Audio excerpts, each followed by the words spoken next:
Falta gestão pública, por isso há tantas escolas em péssimas condições de infraestrutura, diz um especialista em educação da Universidade Federal do Pará.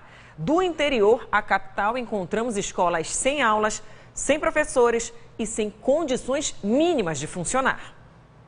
O forro desta sala desabou há mais de 2 semanas e os pombos tomam conta do telhado. Os banheiros estão em péssimas condições e cheios de vazamentos. O bebedouro é sujo. Este espaço era uma sala de informática, mas virou depósito de cadeira. Tem muito mato pelos corredores e quem faz a limpeza desse local são os alunos. Essa é a Escola Estadual Maria Gabriela Ramos de Oliveira, que fica no Conjunto Maguari. A gente já está 3 semanas sem aula, então é uma coisa muito preocupante para mim, para minha mãe e para os outros alunos, entendeu? Porque a gente não pode ficar nessa situação sem aula. O colégio já passou por uma greve, já veio de uma greve, então não tem como a gente ficar sem aula. A quadra não tem cobertura. Fazer aula de educação física à tarde, por exemplo, é praticamente impossível por causa do calor. Não tem condição até por causa do sol e também em cima não tem nenhuma cobertura em cima. E quando os professores vêm para dar educação física, o professor vem para dar educação física, a gente só dá presença mesmo e vai embora.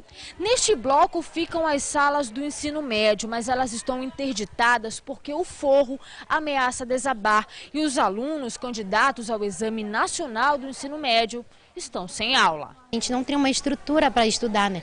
Já pensou, a gente vai fazer a prova e não tem muito conhecimento devido às condições da escola. Não tem condições de dar aula na escola por causa da falta de infraestrutura nas salas de aula. Vocês viram aí teto caindo, cocô de pombo, não tem como. Então hoje não teve condições de ter aula. Problemas que também existem no interior do estado. Em Curionópolis, região sudeste do Pará, olha só a situação de um dos banheiros da Escola Estadual Almir Gabriel, onde estudam 400 alunos do ensino médio.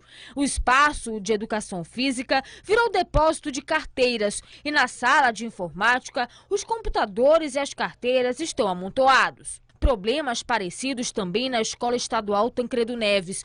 Quadra de esportes que não é usada, salas quentes e sem ventilação. Teve protesto na cidade por causa de toda essa situação. Os alunos exigem melhorias.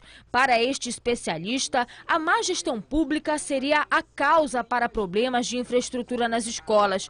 E a falta de materiais básicos, como que mostramos na reportagem, prejudicam os alunos no processo de aprendizagem. Primeiro que a gente está falando de condições básicas para a realização do processo de aprendizagem. Então a gente está falando de parede, de teto, de carteira, de energia, de água, uma condição a partir da qual você vai produzir o processo de ensino e de aprendizagem, sem a qual, quer dizer, você não consegue estruturar uma prática pedagógica, uma prática de ensino e uma prática de aprendizagem que tenha rendimento satisfatório. Dizem que o país está em crise, mas, pelo amor de Deus, no colégio aqui a gente é o futuro do Brasil, né? A gente precisa estudar. O Enem já é semana que vem, final de semana agora, e como é que a gente vai fazer o Enem desse jeito? Não tem nem como estudar. E mostramos apenas algumas, poucas escolas, mas a gente sabe que a realidade é bem mais cruel e atinge um número enorme de escolas em todo o estado. Bom, a Secretaria de Estado de Educação informou que a reforma da Escola Estadual Maria Gabriela Ramos de Oliveira, no bairro do Coqueiro, já está em processo licitatório. Estão previstos serviços emergenciais no bloco de salas de aula e nos banheiros. Sobre a cobertura da quadra de esportes, a SEDUC disse que vai enviar um técnico para fazer o levantamento detalhado das demandas no local para a execução dos serviços necessários ainda neste semestre. Sobre as 2 escolas de Curionópolis, a SEDUC disse que está realizando o levantamento de dados para ampliação e reforma das estruturas, mas não deu um prazo para a execução deste projeto.